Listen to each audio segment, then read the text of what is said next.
A day of full cardio and stretching. के तपाईँले पनि आफ्नो वर्कआउट रुटिनमा कार्डियो र स्ट्रेचिङलाई प्रायोरिटीमा राख्नुहुन्छ? यदि राख्नुहुन्न भने आजैबाट राख्न थाल्नुहोस्। तपाईँको फ्याट बर्न गर्नलाई मात्र नभइकन तपाईँको हार्ट हेल्थदेखि लिएर तपाईँको कार्डियोभास्कुलर इन्ड्युरेन्ससम्मको लागि कार्डियोले चाहिँ एकदमै हेल्प गर्छ। र तपाईँको स्ट्रेचिङ भनेको तपाईँको रिकभरी, फ्लेक्सिबिलिटीदेखि ब्लड सर्कुलेसन धेरै कुरामा हेल्प गर्छ तपाईँलाई। त्यसैले 2 हप्तामा एकचोटि भए पनि तपाईँले फुल डे अफ स्ट्रेचिङ चाहिँ राख्ने गर्नुहोस् र कार्डियो चाहिँ मिनिमम पनि तपाईँले हप्ताको 150 मिनट चाहिँ गर्नु पर्यो। आज मेरो 100 डे च्यालेन्जको डे 48 र आज होमवर्कआउटमा मैले फुल डे अफ कार्डियो र स्ट्रेचिङलाई प्रायोरिटी दिएँ। फुल बडी स्ट्रेचिङ एकदम मजाले लामो समय लिएर टाइम लिएर गर्दाखेरि चाहिँ साँच्ची नै स्ट्रेचिङ सकिसकेपछि चाहिँ बडी एकदमै रिल्याक्स भएर आयो।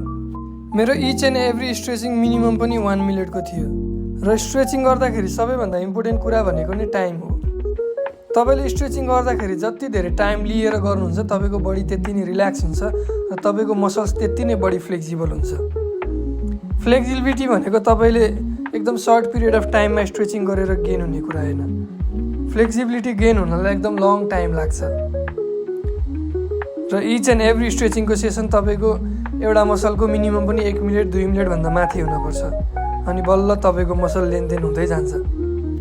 तपाईँहरूले पनि राख्नु भएको छैन भने चाहिँ आफ्नो रुटिनमा स्ट्रेचिङलाई चाहिँ राख्नु होला कम्पलसरी। यसले धेरै नै बेनिफिट दिन्छ। र यदि तपाईँलाई स्ट्रेचिङको बारेमा केही थाहा छैन भने कमेन्ट गर्नुहोस्। म तपाईँलाई स्ट्रेचिङको रिलेटेड अरू भिडियोहरू पनि लिएर आउनेछु।